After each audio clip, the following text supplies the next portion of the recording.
In a world that often demands justice, sometimes the most powerful choice you can make is mercy. Explore the complex stories of forgiveness and the incredible strength it takes to let go of the past. Subscribe now to experience these deeply moving human dramas. My name is Margaret Ellen Briggs. Most people call me Maggie. And I have lived in the same pale yellow house on Clover Street in Decatur, Georgia, for 31 years.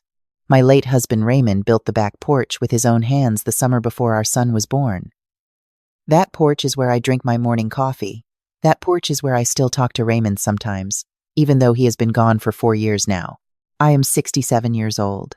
I taught 3rd grade at Maplewood Elementary for 34 years. I know what it looks like when someone is hiding something. 8-year-olds are not subtle. As it turns out, neither are 40-year-old men who think their mothers are too old and too tired to notice. I want to tell you something before I get into this story. I am not a bitter woman. I have never been bitter. Raymond used to say I was the most patient person he had ever met. And coming from a man who coached Little League for 15 years, that meant something. But patience is not the same as blindness. And love is not the same as surrender. I learned that the hard way. I learned it standing in a parking garage on a Tuesday evening in November, looking through a glass window at my son and his wife and her entire family, laughing and eating and celebrating with my money while I stood there in the cold, completely alone, wearing the earrings Raymond gave me for our 20th anniversary. But I am getting ahead of myself. Let me start from the beginning. My son's name is Daniel. He is 41 years old. He works in software engineering for a company up in Atlanta. One of those open-plan offices where everyone wears hoodies and plays ping pong and talks about disruption. He makes good money. He has always made good money, even from his first job out of Georgia Tech. I was so proud of him I cried at his graduation. Raymond cried too, though he would never admit it. We drove home that day talking about how we had done something right, how we had raised a man who could take care of himself. His wife's name is Courtney. They met at a work conference 6 years ago and got married 18 months later. The wedding was beautiful. I helped pay for part of it because Raymond had just passed, and Daniel said things were tight with the down payment on their house. I did not hesitate. Raymond had left me comfortable. Not wealthy, but comfortable. The house was paid off.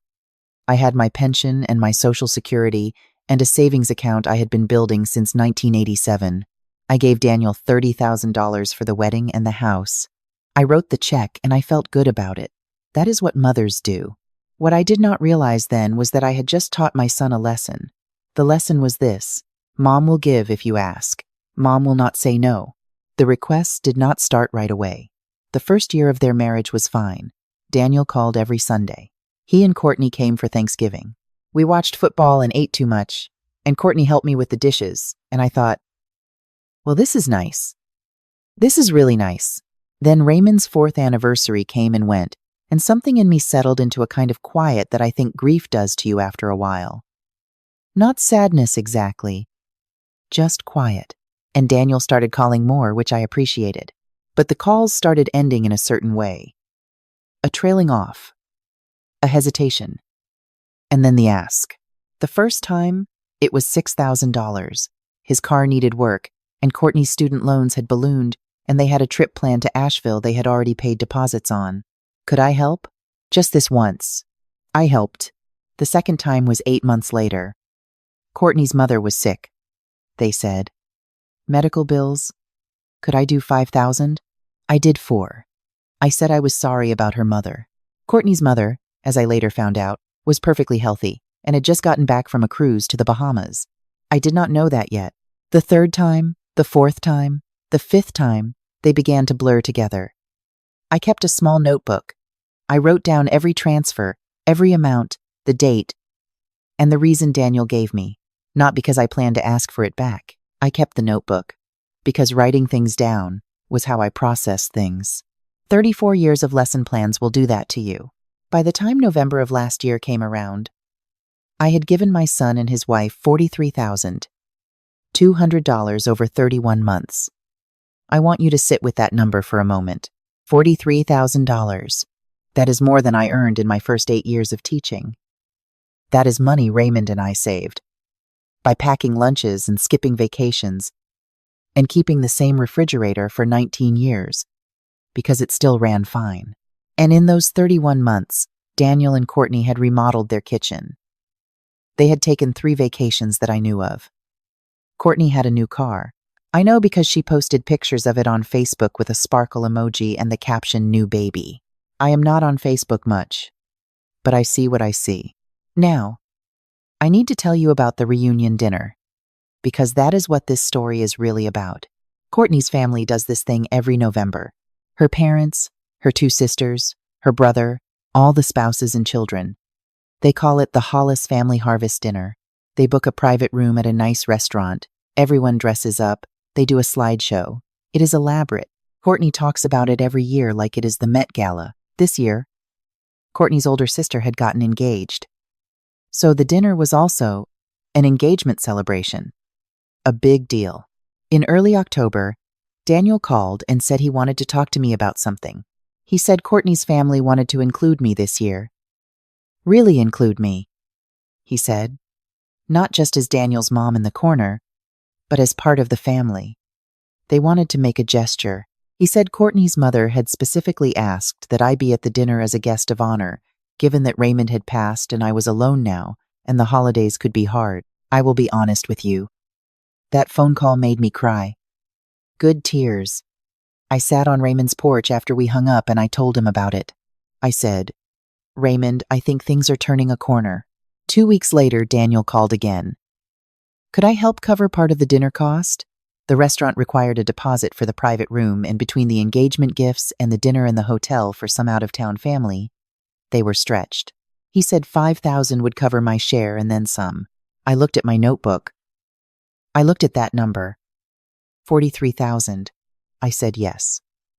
I transferred the money that same afternoon. I bought a new dress, navy blue, with small pearl buttons. I got my hair done. I bought a gift for Courtney's sister. I wrote a card. I practiced what I might say if they asked me to speak, because Daniel had hinted they might do a little moment of welcome for me. The dinner was on a Tuesday, November 12th. I remember because it was Raymond's birthday. On the morning of November 12th, Daniel called me. He said he was so sorry. He said the restaurant had called. There was a pipe issue or a ventilation problem, something structural, and they had to cancel the private room reservation. The whole dinner was off. He said Courtney was devastated. He said they would reschedule, definitely before Christmas, and he would make it up to me. I said I was sorry to hear that. I asked if I should reach out to Courtney. He said no. She needed some time. I said okay. I said I hoped she was all right. I sat in my kitchen for about 20 minutes. Then I got up, put on my navy dress, and drove to the restaurant. I want to explain why. It was not a grand plan. It was not strategy. It was something quieter than that. It was 34 years of watching children's faces when they are not telling the truth. It was the way Daniel's voice had a particular smoothness to it on that call. The way he moved through the explanation a little too efficiently. It was Courtney's mother, who I was told was too sick for visitors but healthy enough for a Bahamas cruise. It was $43,000 in a notebook. I drove to the restaurant and I parked in the garage across the street. I did not go inside. I sat in my car for a few minutes. Then I got out and walked to the lobby level of the garage, which has a glass wall facing the restaurant's front windows. The private room was visible from where I stood. I could see the long table, the candles, the centerpieces, the slideshow screen at the far end with what looked like photos of Courtney's sister and her fiancé. I could see Courtney. I could see her mother, who was standing and laughing with a glass of wine in her hand, looking extremely well. I could see Daniel. He was leaning back in his chair the way he does when he is relaxed and happy and not worried about anything. They were all there, every single one of them. I stood at that glass wall and I looked at my son for a long time. He was wearing the blue blazer I bought him for Christmas 2 years ago. He was smiling. He was having a wonderful time. I took out my phone. I did not call Daniel. I called my attorney. Her name is Patricia Osei, and she has handled my affairs since Raymond passed. I told her what I was looking at. I told her about the notebook. I told her the amounts and the dates and the reasons given. I asked her what my options were. She asked me one question. Did I have anything in writing? I had Venmo transfers with memo lines. I had 3 text messages where Daniel had described what the money was for. I had one email where he had written, and I am going to read this to you from my phone because I saved it, Mom, just to confirm. The $5,000 is going toward the Hollis dinner deposit and the engagement gift. Courtney and I are so grateful. Patricia said, Maggie, that's enough. Do you want me to send a letter? I said yes. I said, please send it to Daniel's personal email and his work email. Not to be cruel, because I knew if it only went to his personal email, Courtney would be standing right there when he read it. Then I did one more thing. I called the restaurant. I asked to speak to the manager.